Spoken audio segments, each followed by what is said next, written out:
Hi, Thomas. Welcome. It's very nice to meet you, and thank you very much for joining me. How are you? I'm doing pretty well. I actually just got over a really excuse me, I'm still having the cough and everything, but I just got over a really bad cold, but I'm doing pretty good. I just actually went for a long walk and got some chores done, so that's always a good thing, after a cold. So unfortunately germs still hit even with carnivore. So it's great to meet you, and I'm glad that you invited me on here. So thank you for that. That's pretty cool. Yeah. Again, Thomas, thank you again for being here. Thomas, before we dive in, can you tell me a bit about yourself and your carnivore journey? How did it all start? Okay. I started out basically I'm type 2 diabetic, and I it's better controlled, but I have neuropathy. And my diabetes is better controlled too. I've actually lowered my insulin quite a bit. I do take a little bit, but nowhere near as much as I used to, and nowhere near as often as I used to. But it started out with type 2 diabetes. My A1C was up to 13.5 at one point. And I actually had two things happen to me that led me closer and closer to here. I actually started by watching a video from Sarah Hallberg, which actually mentions about how fats don't raise the blood sugar and how pretty much carbs do raise the blood sugar. So I got that seed planted in my head as I'm going through everything.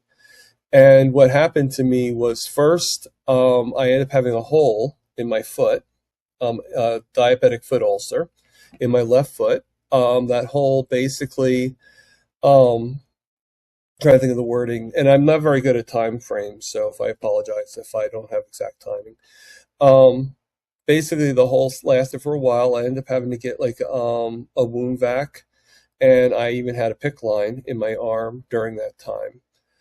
Fast forward to about a year later, and I ended up having to get my big toe taken out, completely removed from my right foot. The left foot was healing pretty much. So, granted, you think that you have it all done, and obviously it's not. So the big toe got taken off. 6 months later, the other four toes got removed.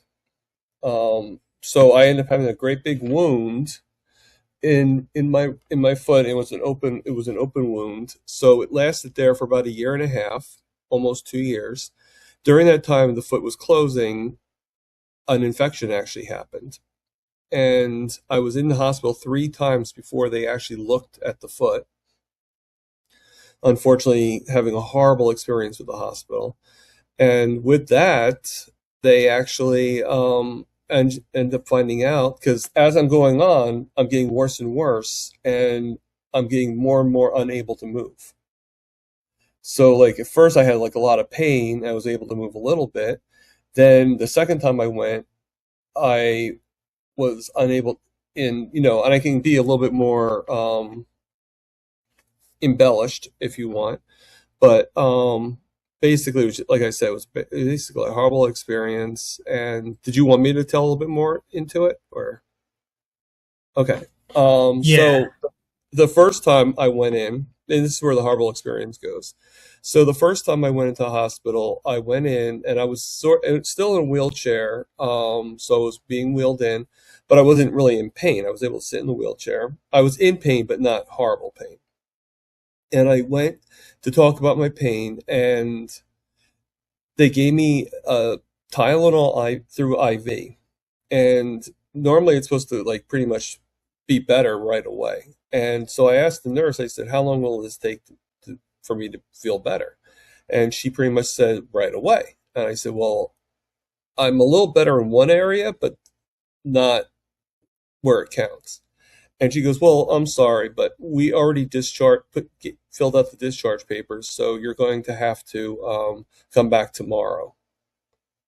Now I'm already in the hospital, who would send like that doesn't seem like good policy, to send the patient saying he's still in pain. Why would you send him home?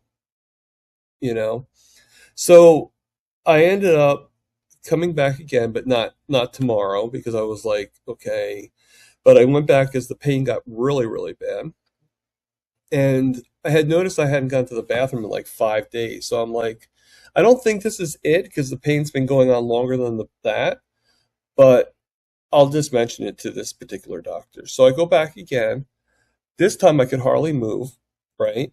I couldn't bring my wheelchair because now I'm going into the ambulance. Before I was lucky, I was actually there already. So it was like I was in a wound care and I went over. So I go through the ambulance, I go in there and I do find a wheelchair at the hospital that was unfortunately broken. They end up unwrapping my foot because it still was healing somewhat, just more, it was better than it was. And they end up unwrapping it because they wanted to look at my foot, which, what the heck does that have to do with anything? And they left it unwrapped. I had to wrap it up myself with the used gauze, used bandage, and because I thought I had to go to the bathroom, so I actually wheeled myself into the bath. I found the wheelchair, wheeled myself into the bathroom. Remember, the wheelchair's broken, so it had a broken seat to it. So I wheeled myself into the bathroom, and ends up I didn't have to go. False alarm. But I wheeled myself back, and all they did was just give me a prescription for a laxative, and the security guard actually wheeled me out in the wheelchair and wheeled me out and said, okay, you can go now. No discharge or anything, just kicked me out of the hospital. So I ended up calling the administration and I complained, obviously. All right, because I think anybody would after that kind of treatment, after those two treatments. So I complained. So now I'm in a situation where I can't move at all. I can hardly, like, the pain was so intense that it would take like a whole bottle of Tylenol to even get it like somewhat numb. So I went in the third time. This time I believe that they had it on record that a complaint was made about the hospital. So this time they actually did something and they actually did the MRI, they did the CAT scan, did an X-ray, did everything that they could do. Found a MRSA infection right inside my spine that was causing me to slowly become paralyzed. So I ended up going to the hospital, ended up being in the hospital and rehab for about almost 4 months before I could.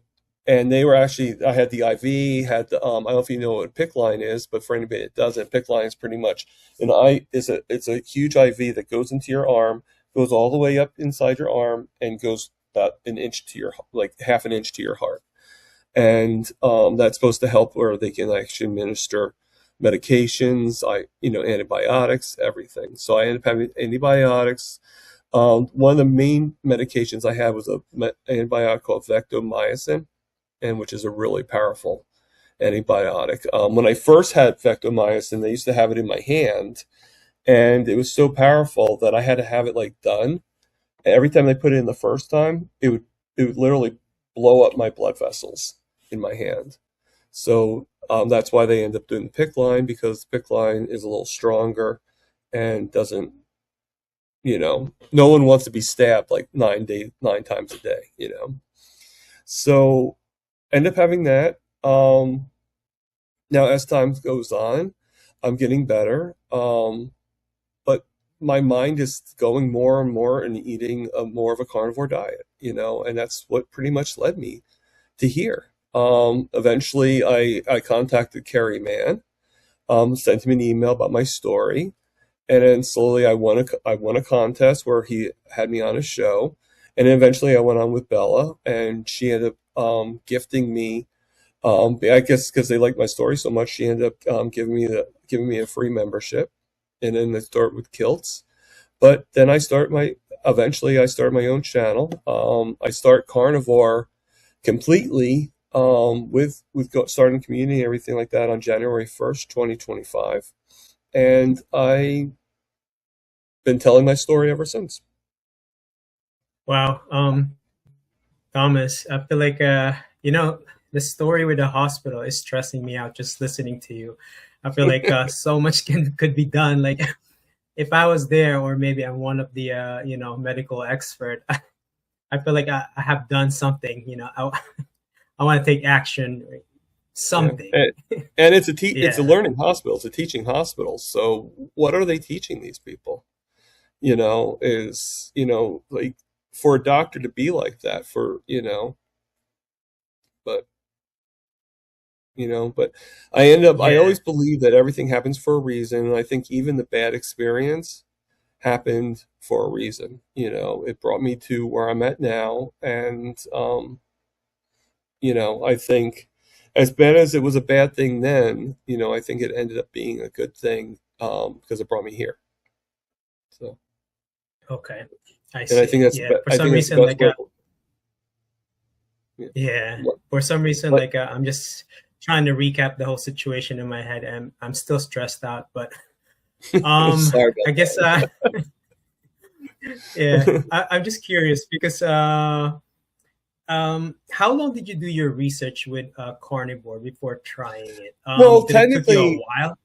yeah. Well, technically, before trying, like I said, Sarah Hallberg's planted the seed, but I was actually listening to keto or carnivore, even with my mom. My mom died in 2021.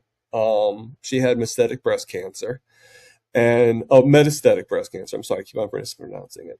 Which is basically, she had breast cancer. It went to remission, and then it metastasized. And usually when it metastasizes, it goes into other areas. So it actually, for her, it went to the bones. And eventually her skull deteriorated, and it ended up called like almost like dementia. She just wasn't the same anymore. And eventually, about a year later, she passed away. But I took care of her, and lucky for me, I didn't have my foot issues until after she passed away, because I don't know if I could take care of both me and her, you know. Um, but and she didn't have to see that going on with me. So, but um, yeah. So I started with her, and two people I was watching that are very popular now and it was because of her. But before, I don't think he was even carnivore at the time, but Dr. Barry, I watched because for some reason she loved his voice. I don't know why, but every single time I would put him on, she would, because I had to take care. I had to dress her, I'd have to help her go to the bed, everything, and she just wasn't doing. And the only way that um, she would actually work with me was if I had Dr. Barry on the TV. So, so I always say, like, I never say that Dr. Barry saved my life, which a lot of people, they say he has. And I think in a way he did, but I always say that he made my life a lot easier, because he did. At that time, he made my life a lot easier. And then how I'd get her to go to sleep is I would play Bella, Steak and Butter Gal, because at that time she ended with playing the piano. So I actually would play, and her piano playing, and Bella actually, oh, technically I told Dr. Barry too, but whether or not he knows it, I have no idea. But Bella actually knows about the piano playing, because I told her directly, one on one, like I'm talking to you right now. And and I watched other people too. I watched Thomas DeLauer. I watched the Keto Connect. Different people. I'm trying to think of some. Stan Eckberg. I've seen a lot of his stuff. Dr. Berg himself. But then eventually I moved on. I watched more of the Bella. I watched Kerry Mann. Now I watch a lot of people. The people I watch now is probably Rick Jarger Mopar, and I watch Keto Simple, Amy Davis, Keto Rocking Keto Amy, and of course Aaron Booby Goats. And Mitch, Old Guy Carnivore, is another one, and I watch Kilts, Dr. Kilts. I've been on Dr. Kilt's about 3 times.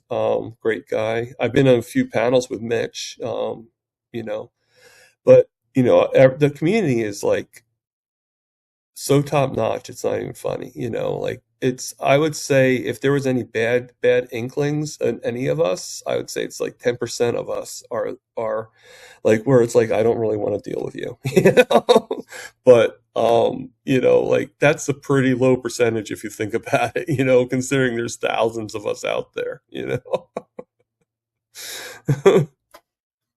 Yeah, that's pretty awesome. Yeah, I like the community also. I actually, I wholeheartedly enjoy the everyone's content, like especially I'm on YouTube a lot, browsing, what are you doing in your channel? What's new? Yeah. So you mentioned a lot of names here. I recognize pretty much all of them. I think maybe some, maybe like Sarah Holberg. I'm not really sure, but like Bella, Carrie, Dr. Kiltz,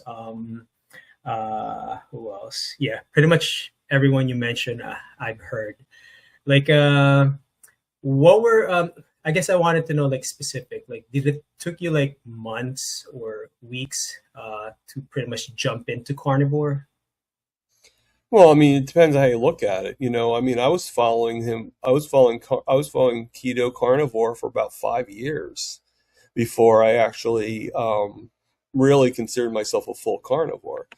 Um, I was going on and off. I was eating mostly meat, and then every once in a while I would go for a couple months, mostly because I was going to rehab, and rehab tried doing carnivore in rehab. It's nearly impossible. Even if you get them to listen to you and do what you want, like get you more meat and get you bacon and eggs and stuff like that, it's not the same. You know. So but once I got healthier and I didn't have, I was done with my foot and I was somewhat better. Um, and I start with community. Community is what really, like we think it's all about the food, and food is a big part of it, yes. But if it wasn't for the community, for everybody getting together, everybody supporting each other, I don't think many of us would make it. If we were just like saying like, okay, I'm just going to stop eating, I'm just going to stop eating vegetables. I'm going to just eat meat. And you don't have that person backing you up, because part of the problem with carnivore, in my opinion, is very little people support it outside of our community. And most of them will try to get you to stop. They'll either try to get you to stop or at least try to say, okay, this is no good. You need vegetables. You need that. And they get in your head. And you need people around you to say, no, we found this to be different. We've been doing this for a longer time, and I've gone off the wagon a couple times, but I get right back, like within seconds, I get right back on again. It's like why'd I bite into that, you know, and and everything. But it's all a journey. I mean, that's what my channel's about. My channel it started off with me just telling my story, and then I thought to myself, I'm like, you know what? It's about the stories. It's about all of our stories, not just mine. So that's why I like doing the interviews that I do, because I want to hear everybody's story, because there's so many of us for many different reasons, like for diabetes, like me, neuropathy, like me also, um, I mean, there's one lady, Mimi or whatever her name is, that with the Parkinson's, which connects to my old roommate. He actually has Parkinson's. Unfortunately, he's not carnivore, and he doesn't really think he should. He's old school, and he believes vegetables are life saving.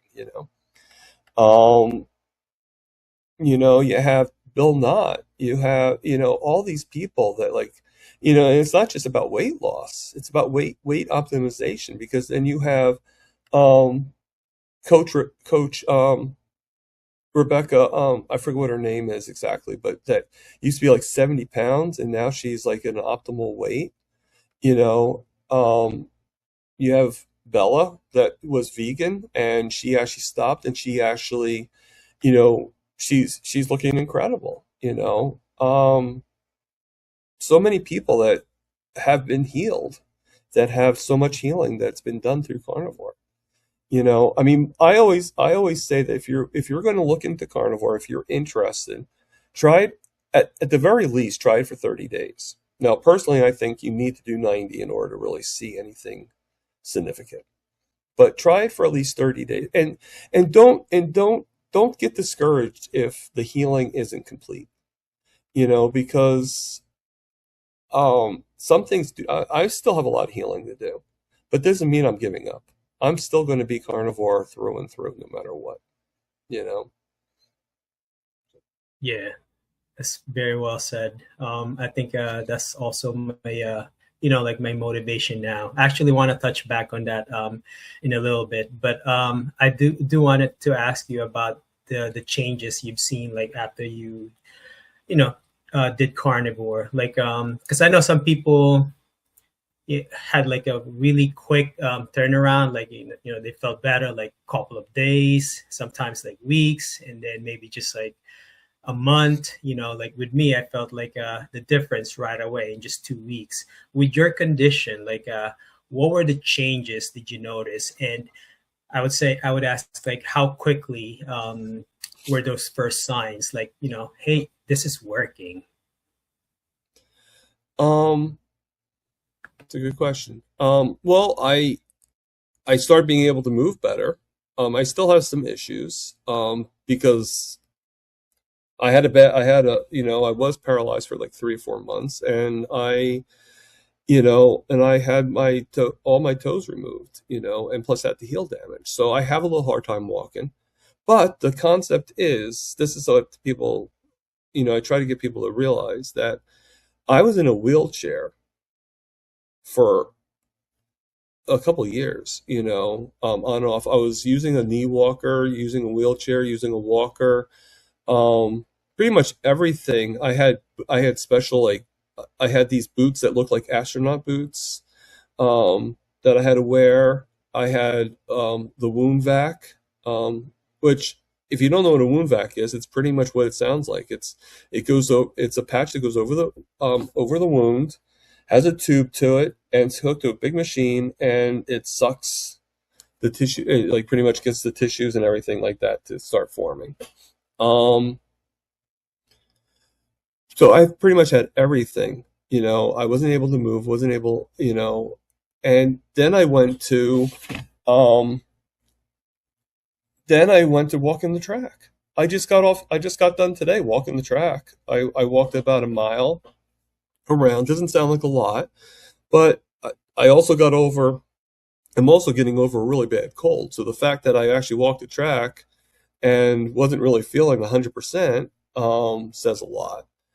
Uh, I mean, that's one thing. I mean, that, to me, that's a big accomplishment. I also am able to work again. I had to quit my job, and I'm collecting disability. Now I'm still collecting disability, but I can now work part-time. I just can't stand for like more than 4 hours, only because sometimes my legs still swell if if I go longer than 6. So my boss just has me working 4, and that way we don't have to worry about it causing any more issues. But that doesn't mean that I'm not going to get better and better. Now, I hear all the time too, just like you said. I saw this one guy. I'm not going to mention who he was or anything like that, but he mentions on how he was an 18 A1C. Now that's a high A1C, okay? Because in order to be like, even like, that's like way beyond, okay? And then he said within 3 weeks he got down to 5.3. Now I'm not saying that didn't happen. Stranger things have happened, but that's pretty extreme. And the only thing I would hope that the guy doesn't think, and I hope other people don't follow that, don't think that because for him that might have been something that happened for whatever reason. But that's not the norm. It could take years before you actually get your A1C back. It's not going to happen overnight. But that's not why you're doing carnivore. Carnivore is, okay, this is how I look at it, okay? For the diabetes, most of our sugars are caused by carbs and sugars, right? And unfortunately, vegetables and fruit have sugar in them. Okay, they are a carb. And what you're doing is you're eliminating the stuff that was causing you issues in the first place. But you got to remember that most of us have been doing the damage for years. So this is not, it's not like, okay, I started eating a carb, my sugars went up, and 2 days later I got off and this is what's going on. No, for me, it was over almost 40 years worth of damage. I was 30 when I found out I was diabetic. I'm 53 now. So I'm going to be 54 in September. So about almost 24 years I've been diabetic. But the damage was going way before. It was probably 20 years, like 15 to 20 years before I found out I was even diabetic.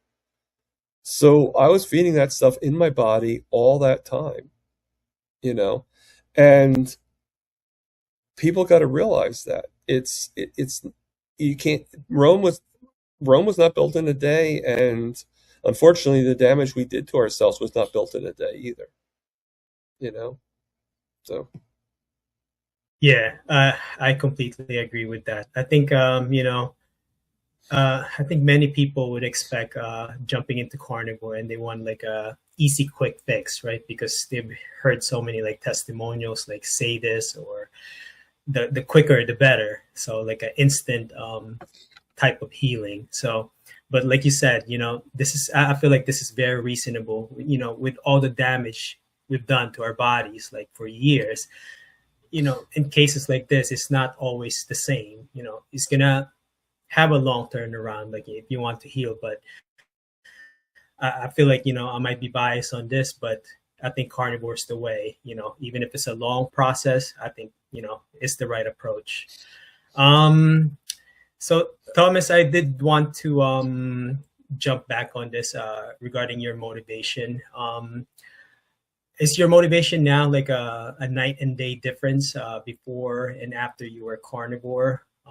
Maybe you can like kind of like elaborate, like where like for me, an example would be I was kind of mild depressed because I was reliant to medication. I had eczema, psoriasis, like all kinds of skin issues. But after carnivore, 90% something of my skin like healed, and I'm able to appreciate life more now, right? Like there's more to it, and I can I'm motivated to tell my story. I know you mentioned the same thing earlier. What is your motivation now? Well, the motivation hasn't really changed that much, and I'm not gonna lie because I don't do that. I do get depressed sometimes still. But it's not nearly as much. I don't have, like I do have a counselor that helps me because I went through a lot. I mean, anybody that's, and I was also going through something non-medical. I was going through a roommate that during this time of being in the hospital and everything like that, that actually was um, was a bad alcoholic. Her average beer intake was 30 cans a day of beer. And this, so like obviously I'm going through a lot, like I'm going through a lot medically, but I'm also going through a lot, and last 5 months she actually stopped paying me rent.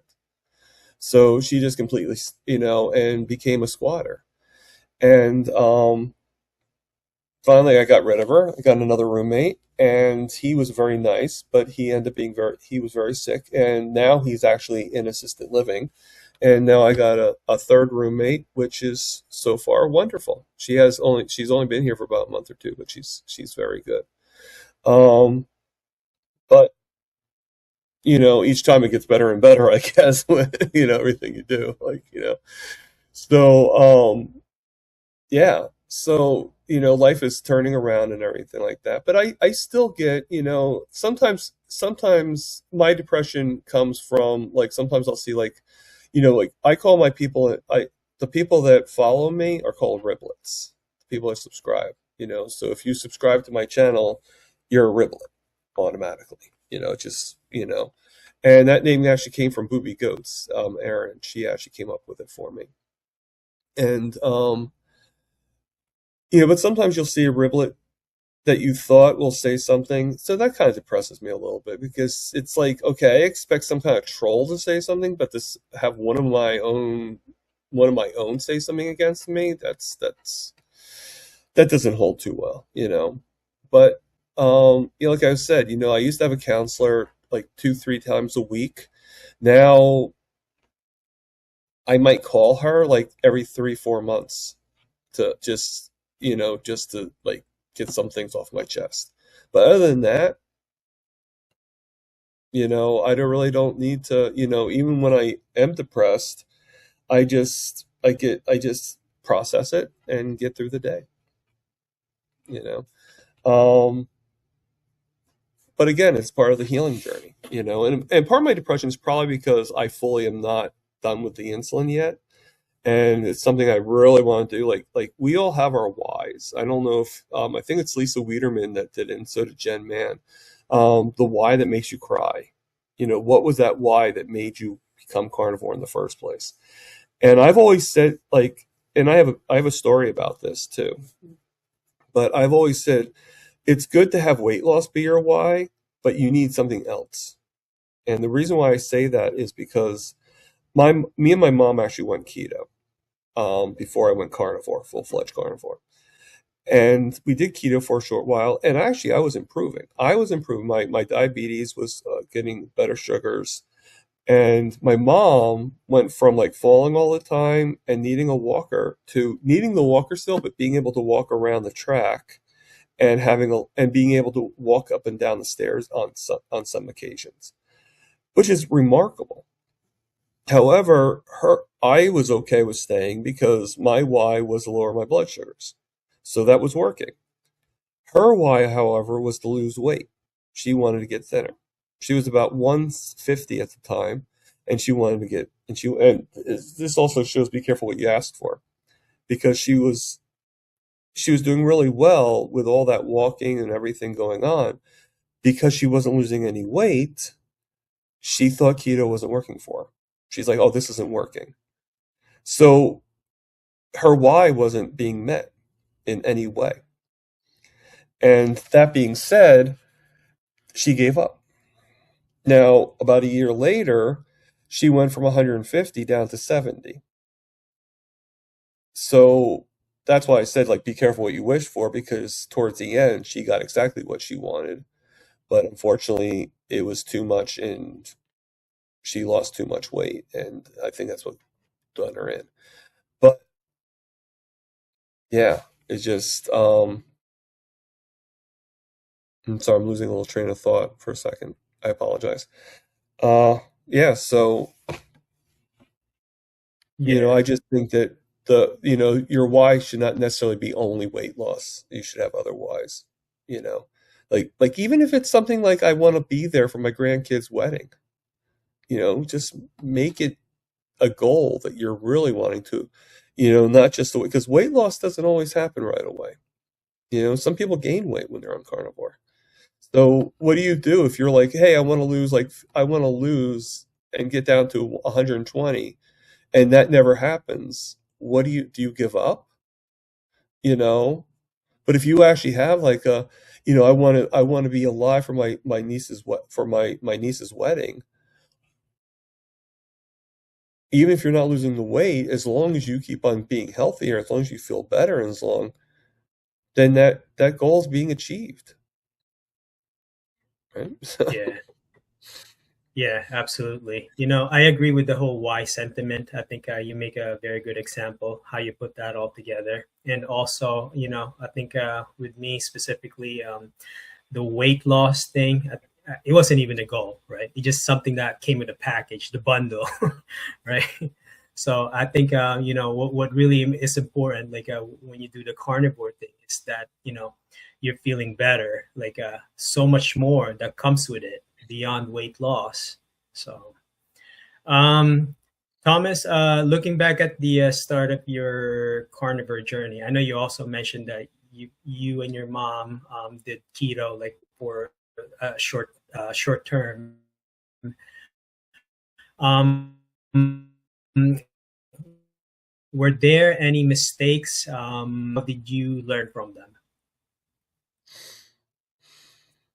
Um, Mistakes.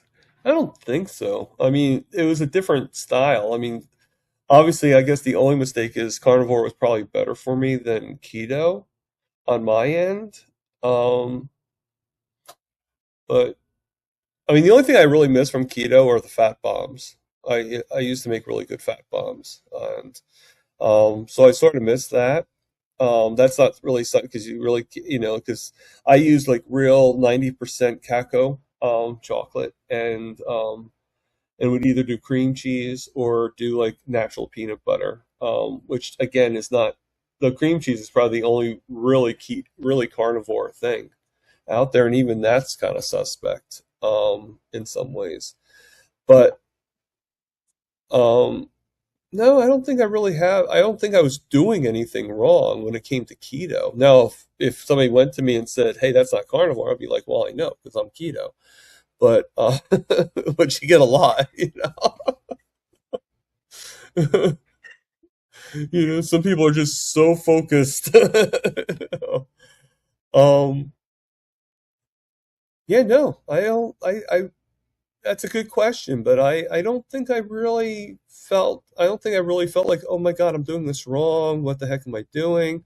No, if anything was wrong, it was the concept that eventually I went to keto products, and that's not really being keto. That's it's big business, trying to make a buck by selling the keto image. And but but then when I did that, I stopped altogether anyway. So that's probably when I stopped and started, because those things don't help. Those keto snacks, they don't help. They're not keto. But no, I mean, Yeah. no regrets really. You know. What was your favorite food back then? Did you have anything like a specific? Uh, Um, let's see. I mean, back then and today, it's still pretty much meat. Like chicken, fish, um, steak, burger. I would do the burger without the bun. Um, I did like avocado. Um, Matter of fact, I was actually gonna like right now I'm going through a stage where I'm putting vegetables back in, just trying. I did a small potato the other day, about this about the size of my about this big. Okay.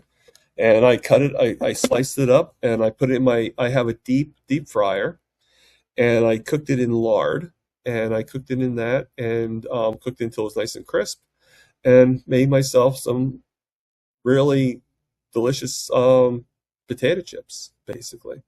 Um, and I just dipped them in sour cream. So, I did it the one time. Will I do it again anytime soon? No. Will I ever not do it?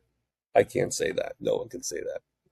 But I'm just right now. I'm just doing some meals that have vegetable, but are things of memory. Things are like things I got rid of that really. So I did that. My mother, I'm doing another thing I want to be doing is I'm doing a cucumber salad that my mom used to make me. So in her memory, I'm going to do that, and then I'm with just the jalapeno. I'm going to make carnivore nachos, which will be made with pork rinds and some sour cream. Not good. I probably won't be doing the avocado, even though I do like avocado. Um, you know, but I'm gonna, just do just little things. But all in all, I am fully carnivore. Like even what's his name? Art K. Even he says carnivore is pretty much 70% animal product and 30% healthy, whole natural foods. So I'm still considering myself carnivore, if just because I had a little potato. So now there might be some people who disagree with that, but you gotta do what you gotta do. I'm sure you know because carnivores we do two things. Carnivores we always talk about on the channel, and I'm sure you do the same thing. Is the bathroom and n equals one. And for anybody out there that's watching this that's not really knowing what n equals one means, basically, what that is um, whenever there's an experiment being done, if it's say there's 50,000 people being like taking an experiment, well then it would be n equals the experiment equals 50,000. So it'd be 50,000 people all doing the same experiment. If it's n equals one, that means it's one guy doing an experiment on himself. And that's what n equals one is. So every one of us does an n equals one. Every time we breathe, every time we sleep, everything we do in life is an n equals one. We're always doing something that's going to change our lives or alter our lives at the very least. So That's a very good explanation, the n equals one. I've heard about that last year also. And I was wondering, okay, who can explain it to me? So I've heard this from the carnivore scientist that I've also interviewed. Um, Thomas, so what does a typical day of eating look like for you now? Do you mix it up or do you switch things up? Maybe in a weekly? Yeah. well, I do intermittent fast. My window is usually 4 to 6 hours, sometimes 8, depending on certain things. Yesterday, I actually did an 8 hour window, and the reason why I did 8 hour window is because I stopped at 8 p.m.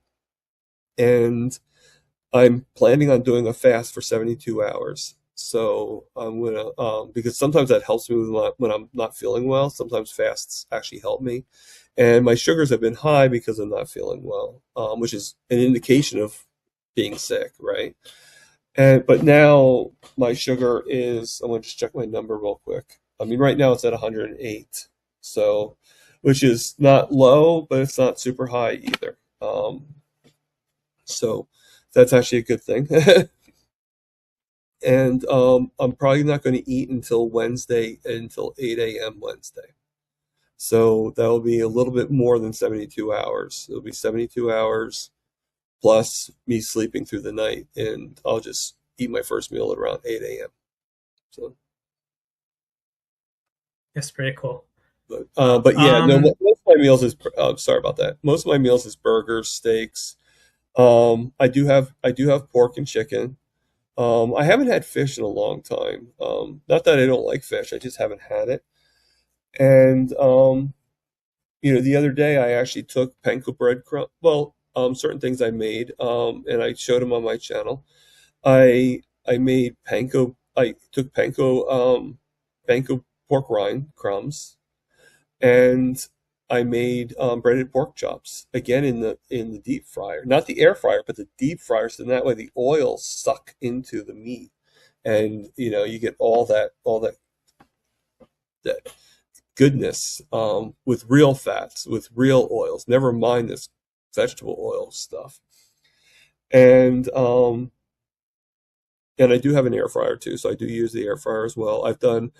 I also do dehydrated bacon from the air fryer, which is delicious. I don't know if you ever done that or not in the air fryer. It comes out really good. And of course, I've done eggs. My favorite's deviled eggs, which I actually, instead of doing mayonnaise, I actually use sour cream for the to make it. And I I've done chicken wings. I've done my favorite's chicken quarters because I like chicken breasts, but it's too dry, you know. And I might start doing them again because I did just figure out how to do carnivore Alfredo sauce. So that might actually make it a little bit better and stay carnivore. I also just yesterday, and I've done 3 tries on it because I'm going to be doing a contest with a few other people. Um, I made carnivore pizza.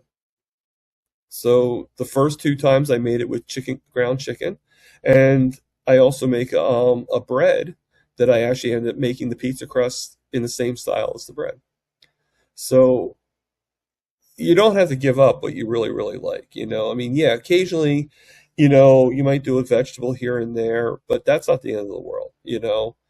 But if you're somebody like me, like I actually live right above a chocolate shop, and that can be a little bit of a challenge. And every once in a while, I do. I have an Oreo cookie here and there, especially when my sugars are like when my sugar's reading like 40 and I'm downstairs at the bench and the closest thing to me is that. Well, obviously I'm gonna go and get something, like temptation hits, but but you do your journey, and if you can figure out ways to go around it, then go around it, yeah, I don't know what else to say to that. So Yeah, absolutely. I feel like, yeah, that's a hard challenge, especially if you're, you're still trying to get rid of your cravings. So like for people wanting to start carnivore. Speaking of challenge, right? Is there anything hard for you being carnivore? So examples, right? For me would be the social gatherings with family and friends who are non-carnivore.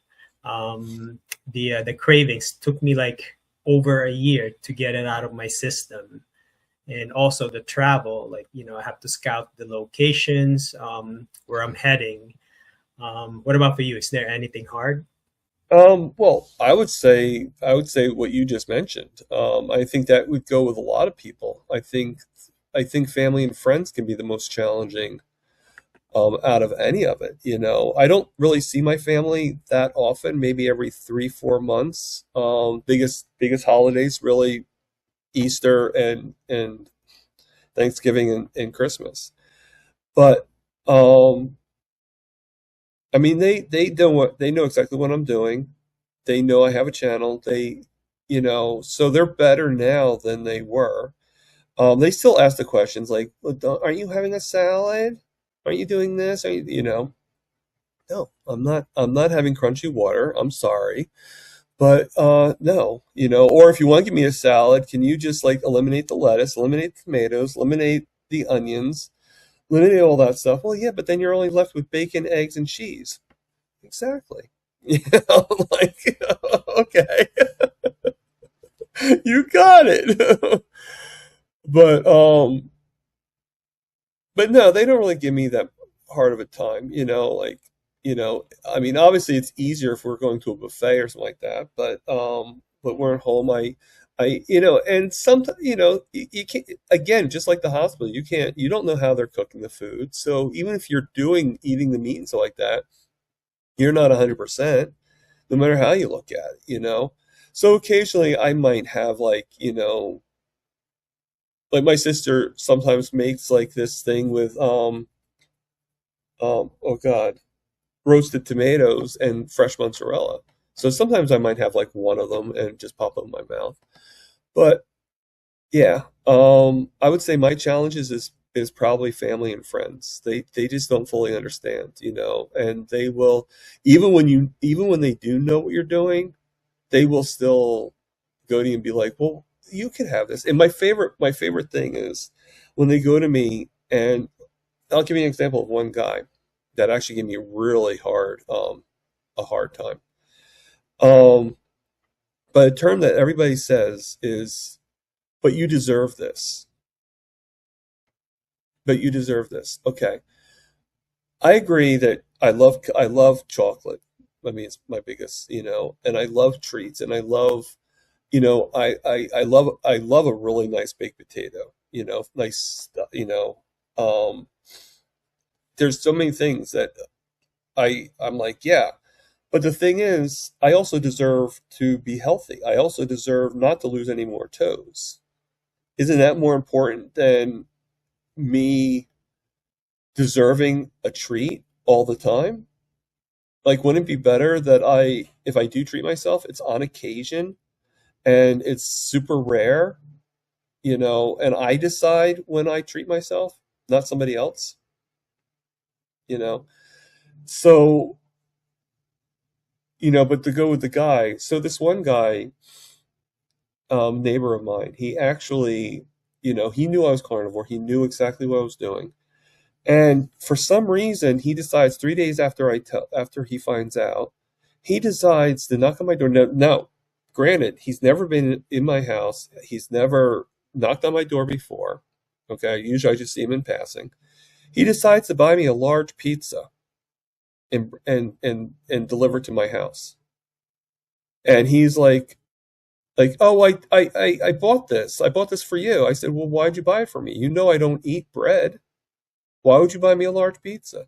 Oh, I spent the money on it. So what are we going to do with it? I go, you throw it away. Do whatever you want. I don't care what you do with it. Just don't give it to me, you know. But he's trying to force pizza, and he's just a stranger. He's just a guy that's my neighbor, you know. So yeah, I mean, I do get a lot of kickbacks from family, so I do understand, and I think a lot of us get kickbacks from family. That's why I admire the people that have family in the house that are not carnivore and don't understand. And, you know, like my old roommate, he wasn't carnivore. And not only did he not eat carnivore, I had to cook for him because he didn't know how to cook, you know? So I had to cook him the meals that were detrimental to my carnivore existence, you know?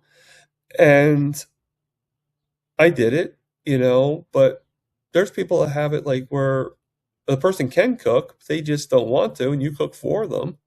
And they're like, yeah, you know, like, where's my pasta or where's this? And meanwhile, you're trying to be good. You're trying to, you know, and it's like, oh my God, you know? So, like, Yeah, you know what? Because you brought up the stress in life, even earlier on, like during our conversation. So, you know, I spoke to Dr. Anchor. Like, I think he also mentioned that we have to have the complete nutrition to deal with all the stress in our lives. And I feel like with with what you went through, and you're dealing with all the stress with the roommates, different roommates, but you're having the complete nutrition to deal with them. So I think that's a very good, the complete approach, I would say. Yeah. yeah. Thomas, if you had to describe the impact of carnivore in your life, what one word would you describe it, and tell me why? Oh God, that's good. Well, I guess you could say ever so healing. Um, you know, I mean, even if you're not fully where you want to be, you know, I said to you before before we started this, it's the journey, you know, and it's not necessarily the destination because the way I look at it is like, okay, I am definitely better than I was a year ago when I first started carnivore, and or when I just started with everything, and I know as well as I am, and I still go up and down and stuff like that, which we all do, you know, like. I don't think there's anybody out there. Most people are just tell you like, "Oh, I'm fine," you know. Well, no, you still have issues sometimes. They come back, you know. Things do come back, you know. Because that's just the human body. Because our bodies are now being readjusted. It takes a while, you know. But I would say healing, because it continuous healing to be more precise. Because you know how I feel today from yesterday is nowhere near what is going to be how I feel in in years from now or tomorrow from today. You know, each time there's always something that is going to improve. And you know, I think for me right now, I think of my body as this. Have you ever like had a really messy closet and it had to be cleaned? You know, so what do? You pull everything out of it. You go through it. You move things into different places, or you get rid of it in order to really clean out that junk drawer, right?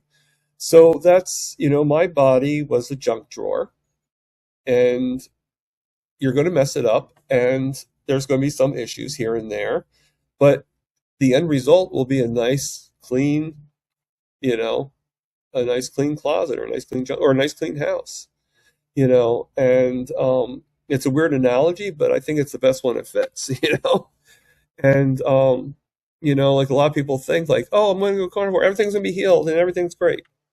Not necessarily. You might have to really go into that closet and clean that closet. It's going to take a while. You know.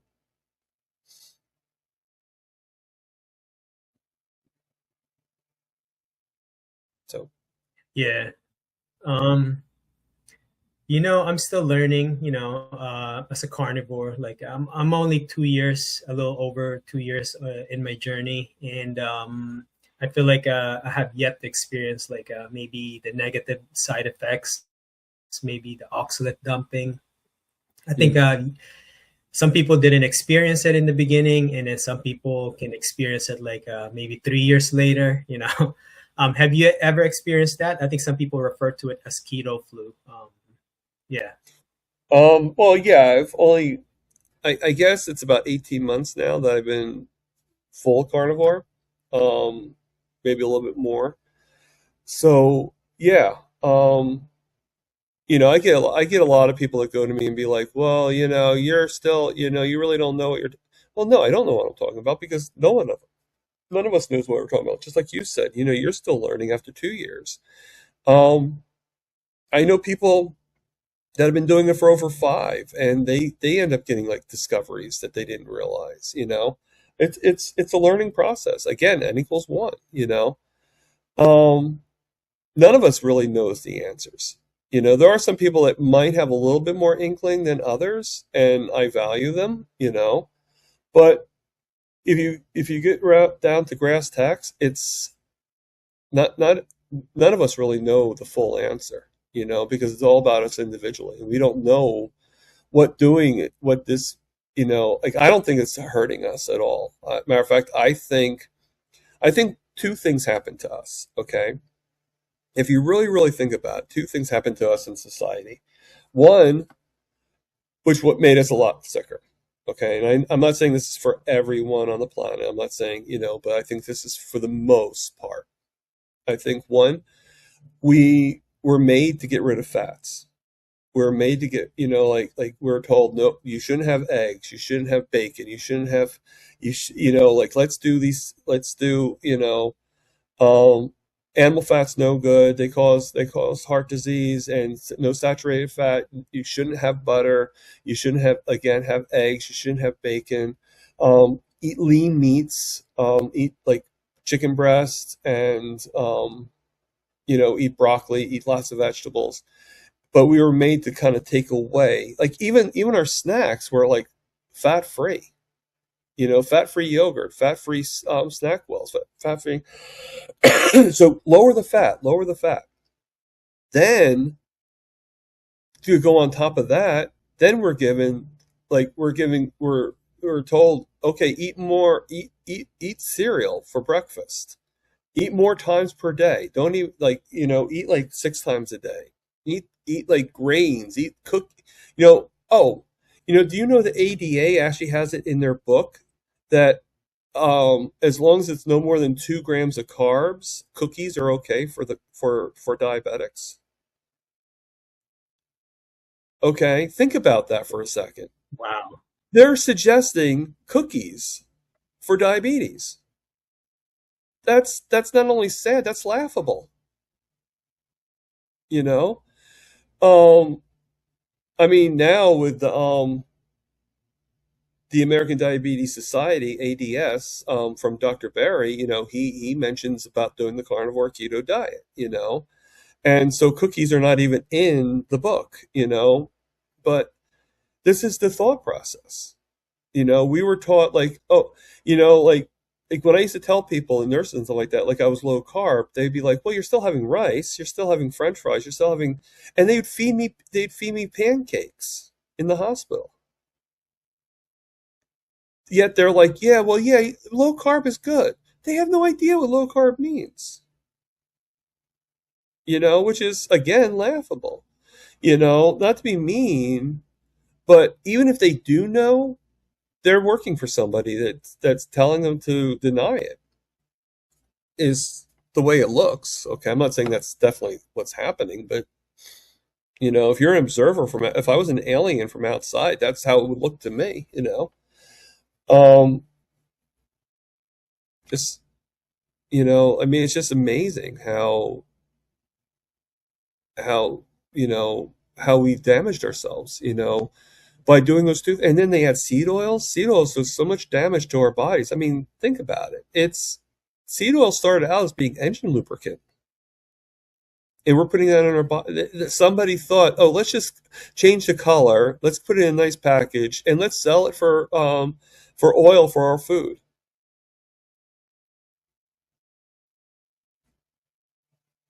Like, who came up with that? And then we're no better. We believed it. We're going around with like these blinders on, or like these like dunce caps, and being like, oh, okay, sure. Didn't I just put that in my car the other day? Okay. Like, I'm sorry, just I guess it's my small rant, but No, I completely agree with especially that last example you said, like we're no better because we fell for it.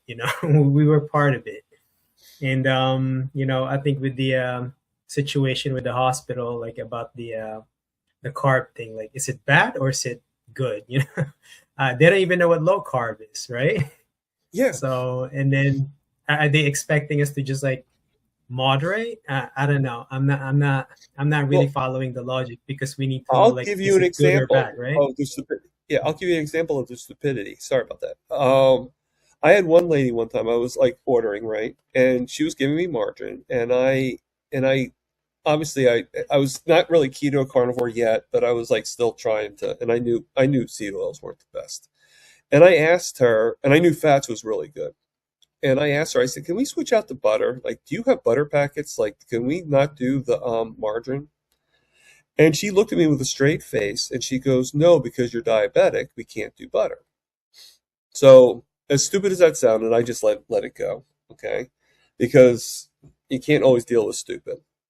And then she decides to become even dumber and says, yeah, because butter's a carb. Now, I don't think she was a nutritionist. I think she was just the person that delivers the food and takes the menu items. But still, you think if she's dealing with the nutrition of a hospital, and even in that capacity, that would be one on one to know your fats, carbs, and proteins.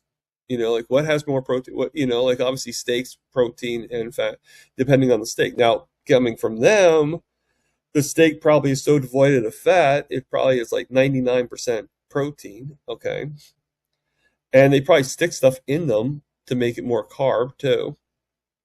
The eggs are probably powdered. No offense. And the bacon is probably even if it's real bacon, it's probably cooked in seed oils. You know, but they don't know, and it's sad. Like, and after that, I actually told whenever I go in the hospital, I tell them like, okay, so what is butter? Is butter a carb? And they look at me like, I mean, most of them will look at me and be like, no, why would you think it's a carb?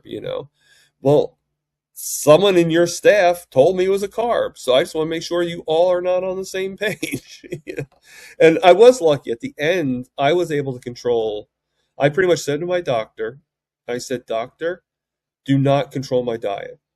All right, I am diabetic, but we're not here for my diabetes. We're here to finally seal up the foot completely. And I don't want to hear that I'm restricted on any food.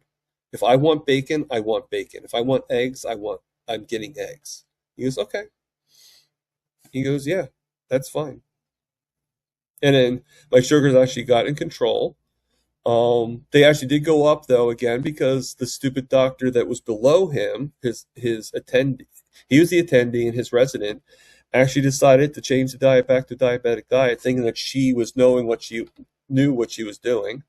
And I said, when she did that, I said to her, I said, I looked at the attendee, I said, okay, so you see, it didn't work. My sugars went back up again.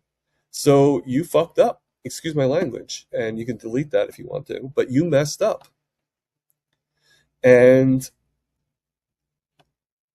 I said to the attendee too, I said, he did exactly what I asked.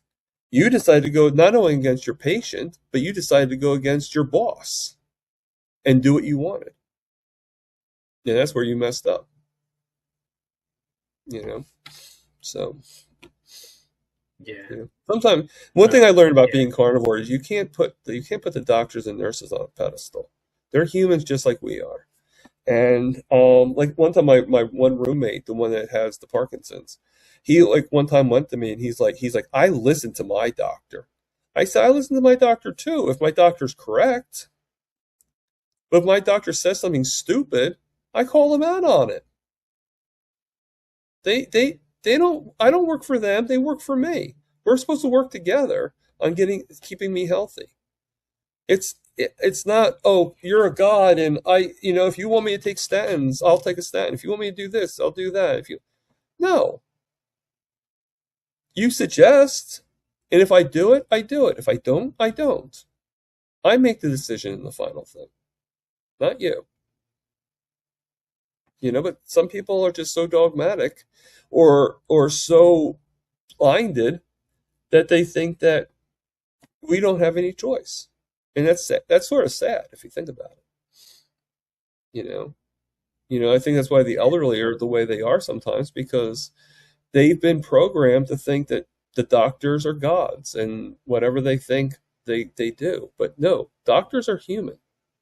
Doctors bleed and get sick, and they do. They live, they do everything, just like we do. We're no different, and they make mistakes. The only thing bad about doctors, they've been programmed the same way that we've been treating them, and probably because of the way we've been treating them, to think that if they do something wrong, that they're not fallible. Like that's why I value all the doctors that are in Carnivore, like Dr. Barry, Dr. Chafee, Dr. Baker, Dr. Hampton, Dr. Kiltz, Dr. Nelson, just to name a few. And all these nurses like Linda Vokey and Rebecca Vavry, Nurse Rebecca Vavry, and Laura, which I'm forgetting her name all of a sudden. But all these people that were in the medical field were taught what they were taught, but saw the light. They saw, wait, we're being taught the wrong thing, And so I value all these doctors. It's not just Dr. Barry. I think, I don't say Dr. Barry saved my life, because you know what? Every one of them did what they had to do, not just him, But I think Dr. Barry made my life a lot easier with my mom. But, I think I could say, if I'm going to say save my life, I could say that about Dr. Kiltz. I could say that about Dr. Baker, Dr. Chafee. I could say that about everybody, I could say that about people as simple as my friend Louis Latito. So many people, Amy Davis, everybody has saved my life. Anybody that's directing me in the right direction, that's helping me out, has saved my life. So Yeah. again, sorry about the rants. This is actually awesome because I like your whole perspective, and I'm gonna ask you one more about your perspective. But I like the examples you gave because I agree. I feel like you're spot on, like with just about everything, especially with the whole medical issue, and we can't really blame the doctors because they're also not perfect. They're like us, we've been conditioned to like learn a specific way, and it's pretty much that. Thomas, knowing what you know now about carnivore, the nutrition, the lifestyle itself, if you can give an advice to someone, who wants to start doing carnivore because they've seen the improvement in you, and they also have this same condition, they have type 2 diabetes, but at the same time, they're very skeptical because it's not what their doctor is saying, complete opposite. They say you can't have protein, right? Or maybe they had talking to a nutritionist, they're saying you can't have that. What would you tell them? Well, first I would want to make sure that they are totally interested in being carnivore, not just saying, I've been thinking about it. Okay. If you have a really strong thought process, then the question I would ask them is, you know, I would say, okay, so I would pretty much ask them, and I'd probably tell them that 90 days would be a better thing, but I would ask them, can you do 1 month of eating nothing but meat? No seed oils, just, just going strict. Now, I'm not saying you have to be lion diet, but just going strict, okay? Maybe not even eating cheese for that 1 month, just eating meat, salt, and water, and seltzer if you wanted to. Um, if they say no, then like if they say, "Oh, I must have my coffee," then be like, "Okay, if you put coffee in there, can you do it then?" Okay, because I still drink coffee occasionally. Not as much as I did, but I do drink coffee. Okay, and many carnivores do. I would ask them if they can do at least 30 days of doing that. No cheating, just mark the calendar, mark today, and just keep on marking each day until you turn that page and you get to the next month. If they say yes, then be like, okay, then let's start. Okay. The first thing, if I do know them, I would be like, okay, well, first thing you need to do is you need to get rid of everything you have in the house. If you don't like throwing things away, then donate it. Okay. Now, I'm not saying you should give bad food to other people, but hey, if they're not carnivore, then you might as well give it to somebody, right? So donate it. Donate it to a soup kitchen. Donate it to whatever, okay? Clean out the house. Have nothing but the things I said and everything. And then also know that some things could happen. You could have it where the first few weeks you could have like where you have to go to the bathroom a lot, because of the fact because you're trying to measure out. I mean, fat going to the bathroom is really measured on liquid fats, so the more you eat, the more you're probably going to have to go. So I believe that cold fat is probably the better fat to have, which is why I make my beef tallow bark, which is basically just ground meat, just diced in, and then tallow just into a pan, and then just melted, and then put in with parchment paper, and then put in the freezer, frozen up, and I just break it up into bark, almost like chocolate bark, but it's with beef tallow instead. And then I just learned how to make brown butter bites, which are really good. So to get more fats in and stuff like that. But I'm not saying you have to start with that in the beginning, but just to do that, and then if you feel good after the 30 days, you make the decision right then and there. Do I want to go for the other 60? Do I want to do it a full 90 days?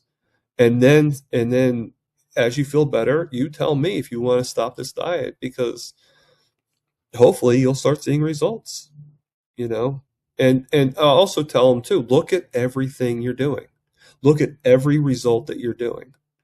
Just don't look at the one why. Don't look at weight loss, stuff like that. Look at, like, hey, I'm sleeping better. I noticed that my ear doesn't itch anymore, like, yeah, this chronic itch and now it's no longer there. Look at every little sign, every insignificant sign. I have better energy. I'm breathing better. I don't get winded as much when I walk around the track. I can walk fully around the track. Look at every single piece of things that you can notice about yourself. And also listen to people that say compliments to you, so you'll get people say, hey, you know what? You look a little thinner. Look at that. Listen to it. I'm not saying become bragging. Don't become like, like, hey, I'm the best person in the world, and my crap doesn't stink, but still listen to the compliments. Listen to everything, and listen to your body, listen to yourself, and that's what I would really suggest. If you want to start off just committing, and just do. And if it ends up not working for you, great. Go back to what you wanted to do, and no harm, no foul, right? So, but I think most people who do 30 days will want to see what 90 days will do for them. You know, I think if you can commit to that 30 days, I think that that will, you know, it's almost like that drug, you know, like, hey, if I take the drug, then I'm going to want more of it. And, you know, carnivore can, you do feel better in a lot of ways. And I think even just doing 30 days, you're going to be like, because I think that's what locks us in. You know, it's like, wait, I can feel this much better and keep on going, you know? And you look at these testimonies, like look at Maggie. I'm sure you know who exactly who I'm talking about. Maggie the rancher, 85 years old, been doing it. She's been carnivore for 60 years. And look how like 85 and she's still ranching. She's still ranching the herd. That's amazing. You know, look at Rick Charger Mopar, 42-year carnivore. You know, and he'll even tell you that he's a little extreme. And you know, I mean, he does his iguana eating, and you know, he loves his Muscovy duck and everything like that. And he likes to like, you know, he does his dumpster chicken and everything. So like most of us don't go in the dumpster to get chicken, but this is Rick's lifestyle, and you do what you got to do, and he does whatever he has to do to eat the meat. You know, but we all do our different paths. And, you know, Dr. Kilt's black and I like my steaks black and blue too. You know, especially when I sear it in you know, in my skillet and in the beef tallow. You know, and just let it soak up. You know, it's just, you know, but you got to experiment. Like one of the experiments I did was I was eating a lot of butter, and it was causing me to have to use the restroom all the time. So I actually eliminated the butter. And my stomach in that respect is getting better. But you have to experiment.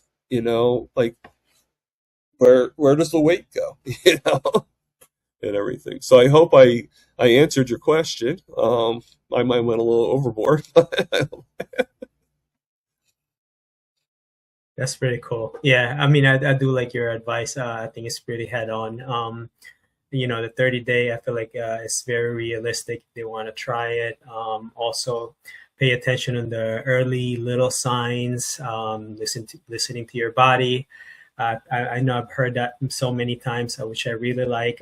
Listen to the compliments, right? Somebody says that you're losing weight. I think that's a good thing. Yeah, I think you're spot on.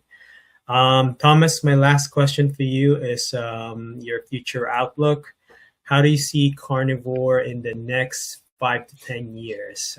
Do you see it being in the good or in the bad? The bad meaning we might see censorship or misleading information about carnivore, you know, like false information, maybe censorship in the media. Meat Oh, I prices think we going to see that now. skyrocket, I mean, I right? think technically we see that now. Like I don't think we have to wait 5 years to see some kickback. I mean, there's always going to be kickback because, um, you know, I mean, I think the only reason why we're getting better now is because we got people, and even though he's even, you know, like a lot of people say, oh, it didn't really help and it did do this and didn't do that. I sort of disagree with when it comes to Kennedy because I think his food pyramid, I think some of the things he's doing is leading into the right direction. And, you know, I'm not saying it's totally solving the problem. I'm not saying that, um, you know, now people love you know, now people are respecting and people love carnivore.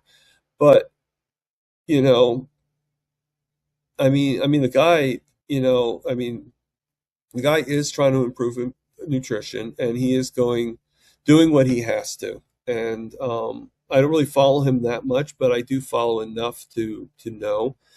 And, you know, like I think it's like at least helping politics not steer so much into, um, you know, like doing all the like promoting this, that, promoting this. You know, at least he's going with a different approach. Is basically what I'm saying.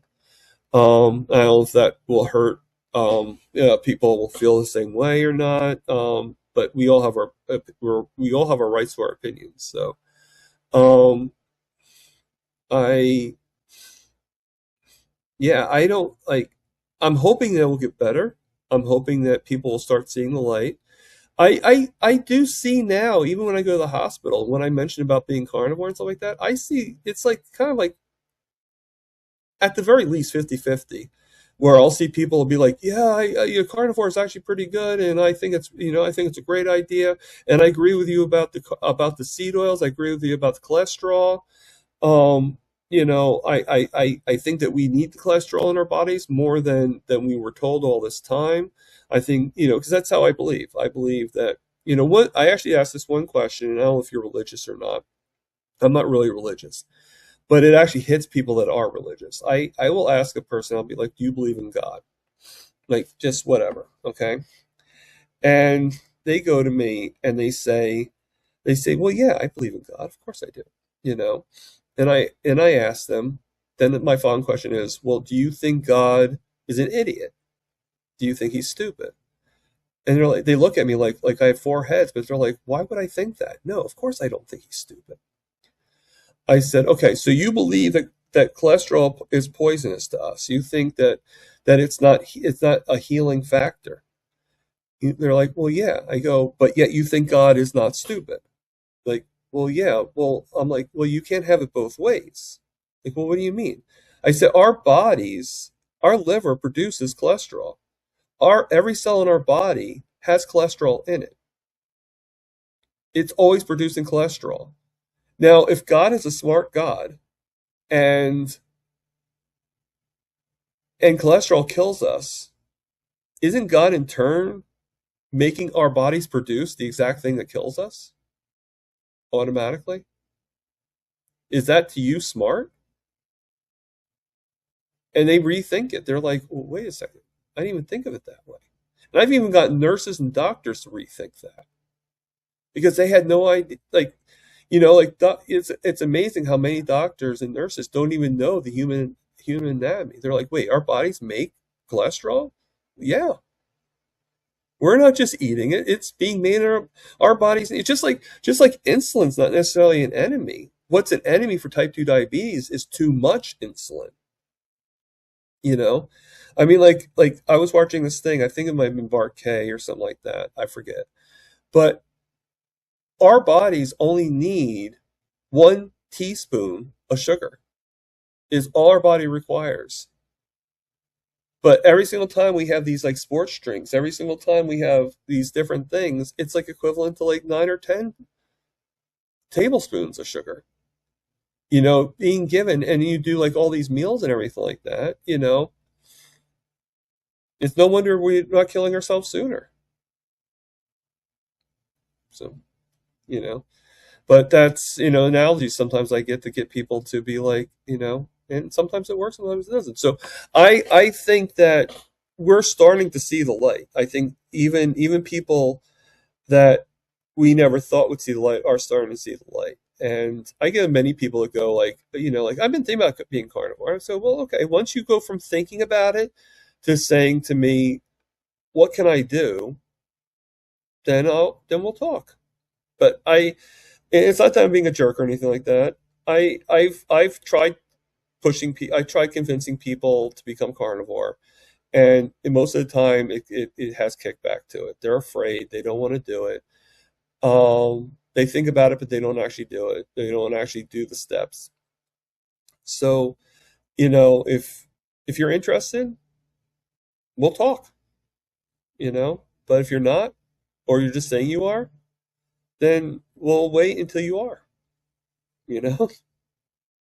So sounds Yeah, cruel, but I it's true. really, yeah, I really like your analogy about this whole thing, especially with the God example. I think in the cholesterol, like the body producing it. I think that's a really good example. I'm about to use that also.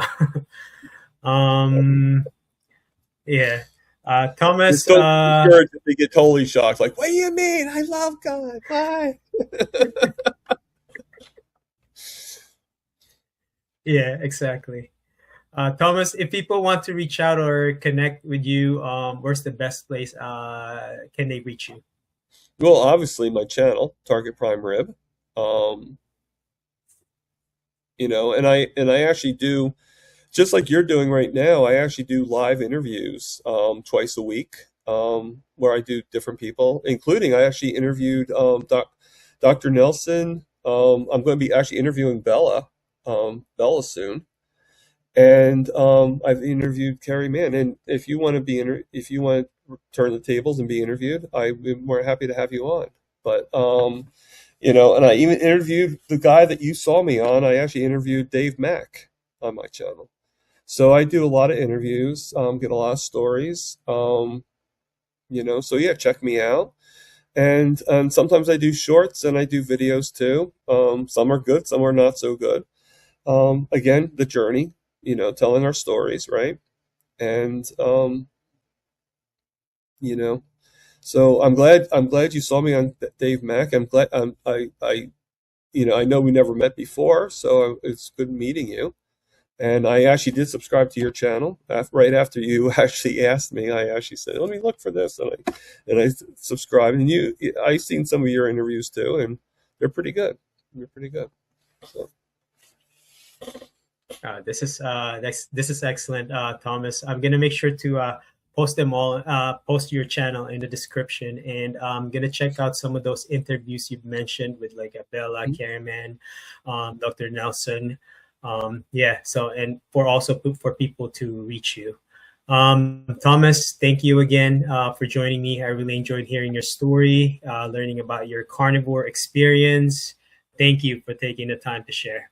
Thank you. Oh, no problem. Thank you for inviting me again, Joe. I appreciate it.